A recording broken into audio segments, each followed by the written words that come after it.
Singapore's journey from a resource-poor colonial port to a global economic powerhouse is often cited as a modern miracle. After gaining independence in 1965, the country faced daunting challenges: high unemployment, housing shortages, ethnic tensions, and a lack of natural resources. Yet through visionary leadership, strategic planning, and a relentless focus on clean governance, Singapore built strong institutions and fostered rapid industrialization. Government prioritized administrative competence, political stability, and export-oriented growth, attracting foreign investment and steadily upgrading its economy. Public housing became a pillar of social stability, while meritocracy and human capital investment ensured a skilled workforce. Singapore's transformation was deliberate, not accidental, and its model is now globally associated with developmental state governance. This scene sets the stage for understanding how governance quality can drive national destiny. Corruption is a major barrier to development in many nations, eroding public trust and weakening institutions. Singapore's leaders treated corruption as an existential threat, establishing the Corrupt Practices Investigation Bureau (CPIB) with strong political backing.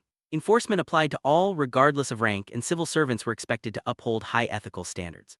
Competitive salaries for officials reduced incentives for bribery, while consistent legal enforcement built investor confidence. Singapore's anti-corruption framework became central to its global reputation for clean government. However, critics note that strong state control may limit political pluralism and grassroots participation. For Nepal, anti-corruption reform is vital but must be adapted to its democratic federal context, balancing accountability with participation and institutional independence. This scene explores how Singapore's anti-corruption model offers lessons but also highlights the importance of context.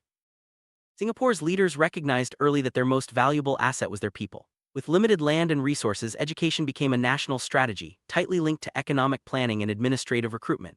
The government invested heavily in schools, technical institutes, and universities, emphasizing mathematics, science, and bilingual education. Meritocracy was embedded in school admissions, scholarships, and civil service recruitment, aiming to attract talented individuals regardless of background. This approach fostered social mobility and reinforced the belief in hard work and achievement.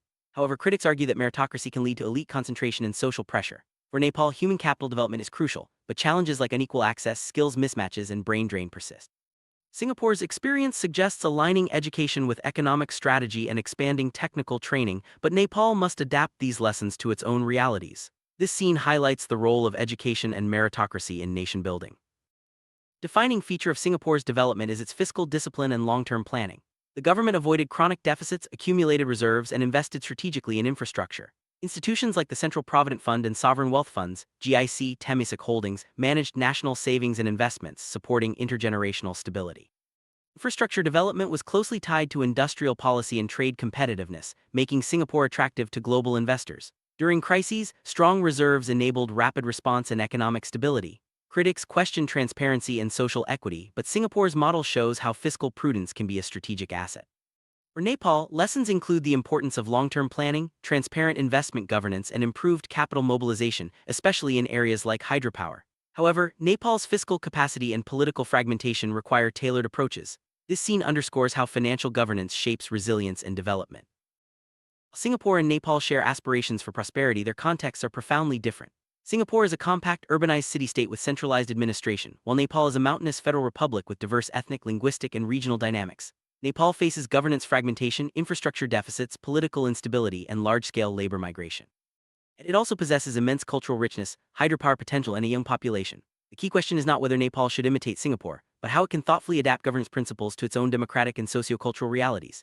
Institutional reform must balance accountability, participation, and practicality. This scene concludes by emphasizing that national destiny is shaped by institutions, public trust, and collective purpose. The path forward for Nepal involves learning from Singapore's successes and limitations, while crafting solutions suited to its unique landscape.